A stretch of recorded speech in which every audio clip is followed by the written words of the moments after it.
क्या कभी आपने सोचा है कि जब भी कोई फॉरेनर किसी इंडियन मूवी, कल्चर या फूड के बारे में कुछ भी अच्छा बोलता है तो हम सब कितने खुश हो जाते हैं, और अगर कभी कोई कुछ नेगेटिव बोल दे तो हम कितने दुखी हो जाते हैं एंड हम स्ट्रॉन्ग रिएक्शन देते हैं। एंड आजकल एक नया ट्रेंड चला है, अगर आप फॉरेनर हैं तो बस इंडिया आओ या इंडिया से रिलेटेड किसी भी चीज़ पे रिएक्ट करो एंड मिलियंस में फॉलोअर पाओ। हमारे इमोशंस का यूज़ करके फॉरेनर्स मिलियंस में कमाते हैं एंड कई बार वो अपने पॉलिटिकल व्यूज़ भी देने लगते हैं, जिसकी वजह से वो इंडियन ऑडियंस की ओपिनियन को भी एक पर्टिकुलर डायरेक्शन में इन्फ्लुएंस करने लगते हैं। एंड ये ट्रेंड सिर्फ सोशल मीडिया एंड व्यूज़ तक ही सीमित नहीं है। एंड हमारा फॉरेन को लेकर क्रेज इतना बड़ा है कि रिच इंडियंस आजकल फॉरेन में जाकर शादी करते हैं। एंड इसी वजह से जो पैसा इंडियन इकोनॉमी में आना चाहिए वो आजकल बाहर जा रहा है। एंड इस बात को रिसेंटली पीएम मोदी ने भी कहा था। तो इस वीडियो में हम बात करेंगे कि इंडियंस फॉरेन वैलिडेशन को इतना महत्व क्यों देते हैं और इसका हमारी सेल्फ एस्टीम एंड आइडेंटिटी पर क्या प्रभाव पड़ता है। लेकिन हम इस सब को अपने बेनिफिट के लिए भी यूज कर सकते हैं। अगर आप जानना चाहते हैं कैसे, तो इस वीडियो को एंड तक देखिए। I can watch it the whole day long. An Irish person trying Indian food is always going to be different and I think milder, and I quite enjoyed it. तो चलिए इस video की starting करते हैं reason से कि क्यों Indians foreign validation को इतनी इंपॉर्टेंस देते हैं। मुझे ये वीडियो मेरी एक फ्रेंड ने भेजा था जिसमें डांस ग्रुप एक इंडियन सॉन्ग पर परफॉर्म कर रहा था and she was very happy कि देखो फॉरेनर्स ने इंडियन सॉन्ग पर परफॉर्म किया। लेकिन इसको देखकर मेरे दिमाग में एक क्वेश्चन आया कि हम भी तो वेस्टर्न सॉन्ग पर डांस करते हैं, लेकिन क्या कभी आपने सुना है कि कोई फॉरेनर बोल रहा हो कि देखो इंडियंस वेस्टर्न सॉन्ग पर डांस कर रहे हैं?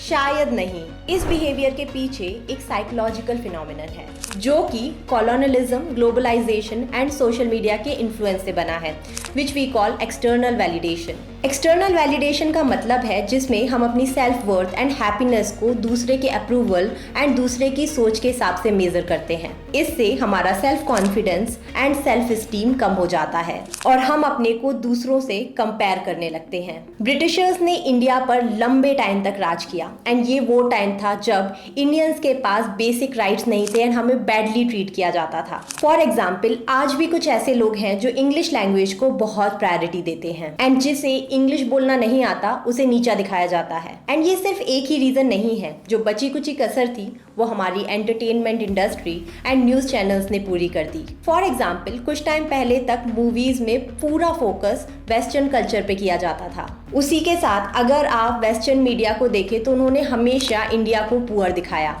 एंड उन्होंने हमेशा ये शो करने की कोशिश की कि इंडिया कितना बैकवर्ड है। एक स्टडी के अनुसार 2005 से 2015 के बीच में जो हॉलीवुड मूवीज बनी उनमें 24% इंडिया रिलेटेड सीन्स को स्लम में दिखाया गया, जबकि जो 32% इंडिया रिलेटेड सीन थे उसमें काफ़ी ज़्यादा भीड़भाड़ वाला इलाका दिखाया गया। एंड इन सारे रीजंस की वजह से इंडियंस कहीं ना कहीं अपने कल्चर एंड अपनी कंट्री को लेकर कॉन्शियस फील करने लगे। एंड यही रीज़न है कि जब भी उन्हें आउटसाइड वैलिडेशन मिलता तो उन्हें ये सुनकर काफ़ी अच्छा लगता। एंड इसका एक इम्पैक्ट ये भी हुआ कि कई लोग वेस्टर्न कल्चर की तरफ ज़्यादा अट्रैक्टेड फील करने लगे। एंड यू नो, फॉरेनर्स को ये पता भी है कि इंडियंस को अपनी तारीफ सुनना कितना पसंद है, इसी का बेनिफिट वो ले रहे हैं। वेस्टर्न कंट्रीज तो छोड़िए, we want validation from our neighbouring countries like Pakistan as well. अगर यकीन नहीं होता तो यूट्यूब सर्च में बस आप पाकिस्तानी रिएक्शन चैनल्स के नाम सर्च कर लीजिए, आपको बहुत सारे चैनल्स मिल जाएंगे। बट क्या सच में हमें किसी के वैलिडेशन की ज़रूरत है? क्योंकि अगर हमें लगता है कि हमारी कंट्री ग्रेट है तो वो है, किसी के मानने या ना मानने से कुछ चेंज तो होने नहीं वाला। लेकिन still we are running in this race. I am not saying कि सारे लोग ऐसा कर रहे हैं, दे विल बी पीपल जो जेन्युइनली इंडिया की कल्चर और इंडिया रिलेटेड चीज़ों में इंटरेस्टेड होंगे। लेकिन स्टिल हमने एक ईजी वे शो किया है जिसमें ना आपको किसी हार्डवर्क की ज़रूरत है ना किसी रिसर्च की। एंड कुछ लोग बस ऐसे ही जाके रिएक्शन दे देते हैं एंड कुछ वीडियोज़ में तो रिएक्शन भी नहीं होता है। एंड ये आज इतना बड़ा बन चुका है कि some people have made career out of it.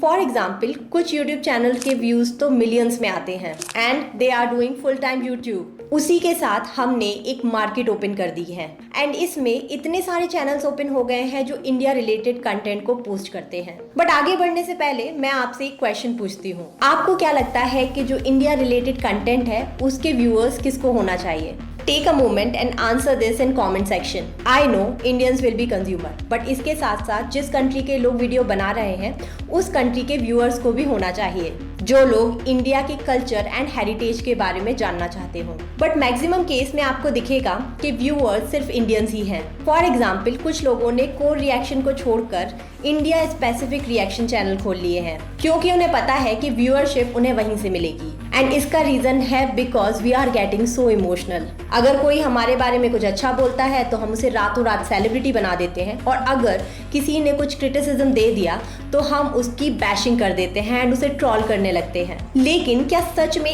इतना इमोशनल होना ठीक है? क्योंकि इससे हमारी कंट्री की इमेज को भी नुकसान पहुंचता है, स्पेशली जब आप बिना सोचे समझे किसी को ज़्यादा ट्रोल करने लगते हैं। आपने वो कहावत तो सुनी होगी, अति का भला न बोलना अति की भली न चूक। लेकिन हम लोग एक्सट्रीम सिचुएशन में आ चुके हैं। अब आप में से कुछ लोग कहेंगे कि इंडिया की पॉपुलेशन की वजह से India is bigger market and इसी वजह से फॉरेनर इंडिया रिलेटेड चीज़ों पर वीडियो बना रहे हैं। लेकिन चाइना की पॉपुलेशन भी तो ज़्यादा है, उनका केस तो हमारी तरह नहीं है। मे बी अब आप कहेंगे कि वहाँ पर लैंग्वेज बैरियर है, लेकिन स्टिल बाकी कंट्रीज के संग भी तो ऐसा नहीं है। तो चलो आगे बढ़ने से पहले मैं आपसे एक और क्वेश्चन पूछती हूँ। अगर मैं एक पास्ता खाते हुए वीडियो बनाऊं एंड उसका रिव्यू करूं तो आप मुझे बताइए कि मुझे कितने व्यूज आएंगे? शायद बहुत कम, because this will not make any sense. लेकिन अगर कोई फॉरेनर बिरयानी खाते हुए वीडियो बना दे तो उसका वीडियो यूट्यूब के ट्रेंडिंग सेक्शन तक भी जा सकता है। ऑब्वियसली क्वालिटी और कंटेंट पे डिपेंड करेगा, बट स्टिल। लेकिन इससे एक बात तो अच्छी हुई है कि चाहे रीजन कुछ भी हो, आजकल यूट्यूब पे इंडिया से रिलेटेड कंटेंट बहुत सारा आ गया है। तो क्या हम इस लार्ज पॉपुलेशन का बेनिफिट उठा सकते हैं? यस वी कैन, बट कैसे वो मैं आपको थोड़ी देर में बताऊंगी। लेकिन उसके पहले मैं एक और बेनिफिट मेंशन करना चाहूंगी। पहले इंडिया से related content state owned media houses जैसे BBC ओन करते थे एंड वो maximum time slum, elephant and poor India को दिखाते थे। उसके कॉन्ट्रास्ट में क्योंकि अब इतने सारे लोग इंडिया रिलेटेड कंटेंट बना रहे हैं तो इंडिया की जो वो डेवलप्ड इमेज है वो भी सबके सामने आ रही है एंड इससे बायसनेस भी कम हुई है and this is actually good for India. तो चलिए अब बात करते हैं कि कैसे हम अपने ह्यूज मार्केट का फायदा उठा सकते हैं। एंड इसमें सबसे पहला पॉइंट आता है बीइंग इमोशनली इंटेलिजेंट। ऐसे कंटेंट को प्रेफर कीजिए जिसमें सच में रिसर्च की गई हो एंड कुछ एफर्ट यूज किया गया हो। तो जैसे मैंने ऊपर मेंशन किया था कि जो इंडिया रिलेटेड कंटेंट है वो अगर बाहर के लोग देखेंगे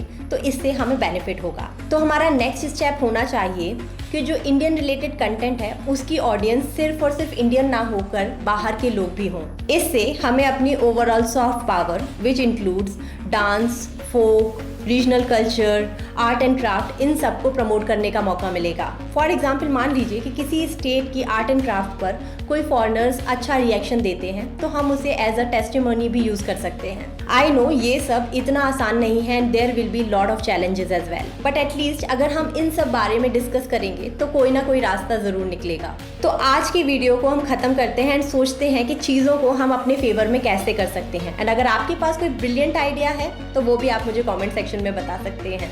हमें चाहिए कि हम अपनी कंट्री का सम्मान करें एंड खुद में प्राउड फील करें। अगर आपको ये वीडियो अच्छा लगा हो तो इसे ज़्यादा से ज़्यादा लोगों के साथ शेयर करें, क्योंकि मेरे पास्ता वाले वीडियो पे तो व्यूज़ आने से रहे। सी यू इन नेक्स्ट वीडियो।